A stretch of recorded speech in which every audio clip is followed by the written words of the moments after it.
Retirement. Can't we just look at the numbers?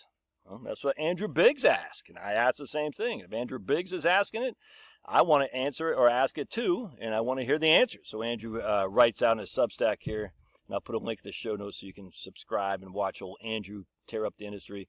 He says, the reason the Substack exists is to inform the public and promote good policy. It's also to vent my frustration with bad journalism. Is there any such thing as good journalism anymore? I don't think so. Particularly with regard to retirement. And then Andrew calls out the guy. I love this. Unlike other people say, oh, most of the people are scumbags, most of the people are theft, most of the people this, that, and the other. We hear this all the time when people start calling out industries. They never want to call it a person. Most of the people are friggin' this, that. They say, who? Who are these people? I'll never forget when John McCain was talking McCain-Feingold. Yeah, most of these senators up here on the payroll, blah, blah, blah. I said, who? Who are these people? Call them out. He never did. I say, if you're not going to call out individuals, then shut the hell up. You got to call out people who do bad things. Anyway, I'm not saying this guy Paul Brandis is doing a bad thing, but Andrew calls him out, which I love. He says, Paul Brandis says, Social Security isn't the broken piece of America's retirement crisis. Here's what really needs to be fixed. And here's, he goes on to say, Social Security benefits represent 31% of the income for people over 65. Okay. I'm not sure why that's a bad thing. They pay 6.2 or 12.4, depending on if they're self-employed or not. 39% of men over the age of 65 and 44% of women receive 50% or more of their income from Social Security.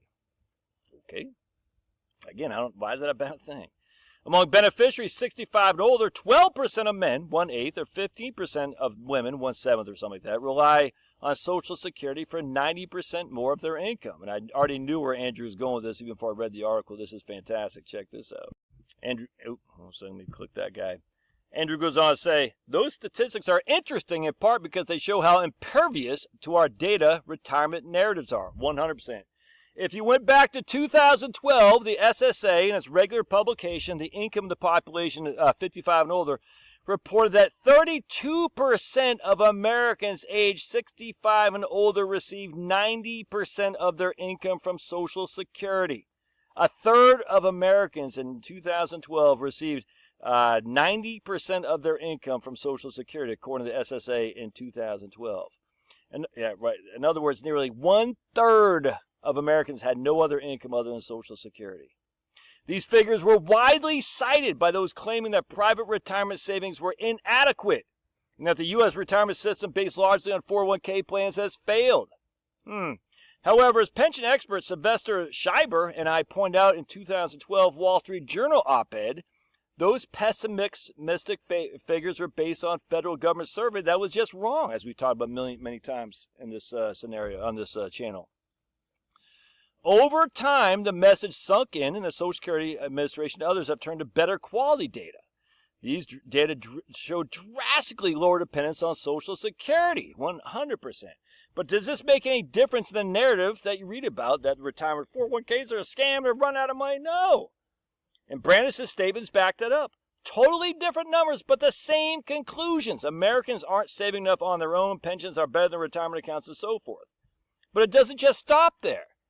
Why are tens of millions of people in such a precarious position? Well, how do you link to the stuff that says they're in tens of millions of people are in precarious position? Link to the evidence of that there, Paul brandishing false data. Let's see. Hold on a second. The first reason for our overdependence on Social Security is the fact that pensions have largely vanished. Oh, dude, I so despise this crap. Companies have been doing away with these for years. Why? Because of ERISA. The pensions before 1974 were not based on good foundations, Paul Brandis. Why don't you start brandishing some freaking real information instead of false nonsense? According to BLS, just 15% of private sector workers have access to a pension, not just receiving a pension, but access.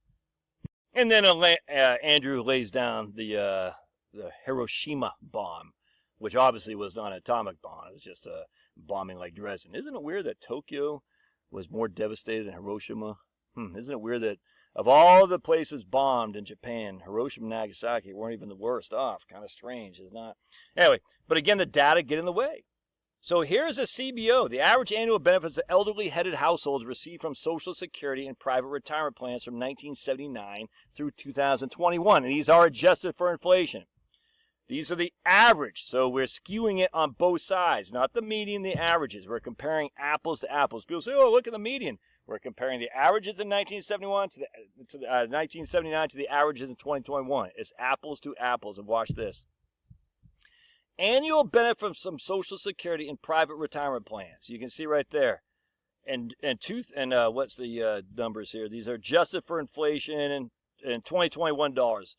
In 2021 dollars, the annual benefits you were receiving on households were receiving on Social Security was $13,000.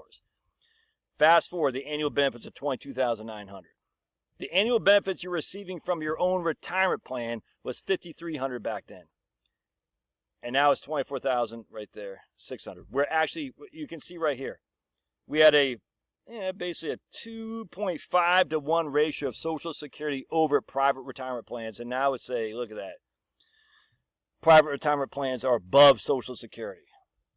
In other words, the average retiree household received 2.5 times more from Social Security than they did from a private plan back then.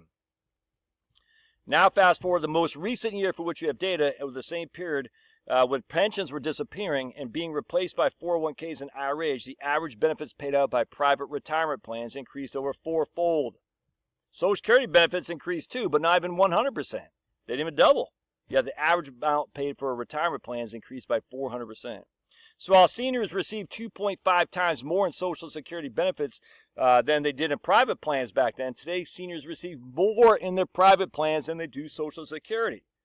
It's not that Social Security benefits have been cut. Even those are 75% above where they were, and again, adjusted for inflation.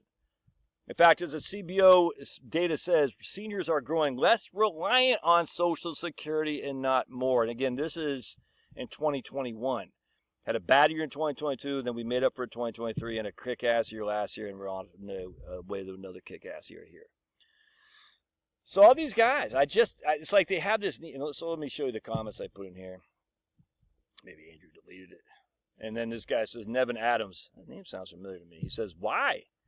I said, I'm not nearly as diplomatic as Andrew, but my theory is that people perpetuating falsehood are socialists who hate with a passion individuals who have the ability to control their own retirement. They want us all sucking on the government teat with them at the helm. There can be no other reasoning, in my opinion. And without question, right here, my man Nevin says, without question, many of the promoters of the crisis narratives prefer a big government solution, figuring they must undermine the private system so the government is the only alternative, 100%.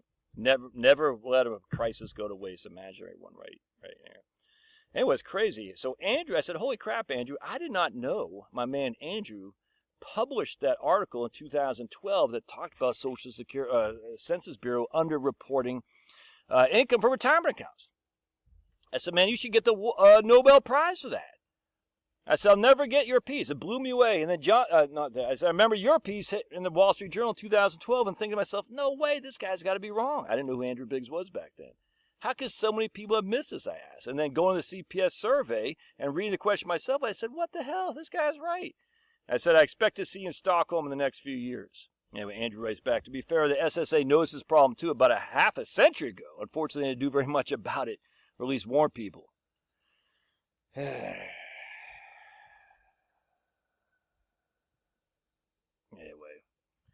as this lady says, maybe you should look more certain categories, i.e. elderly single women are usually in not so good financial situation. And why are the withdrawals not counted as income? And I said, Census Bureau has tons of data breaking down the average areas, the various age groups, household size. It's actually quite amazing how detailed they get. I said, I'd love to share the link with you, but like an idiot, I spilled coffee in my laptop and it died the other day. So, of course, everything I have accumulated over many, many years of data collection is just gone. And now I'm using my son's MacBook, which is like era from 1920. More of the story, banned coffee. Anyway, I thought that was pretty funny. Let's see, I think Andrew had another comment right there. All right. Yeah, he did.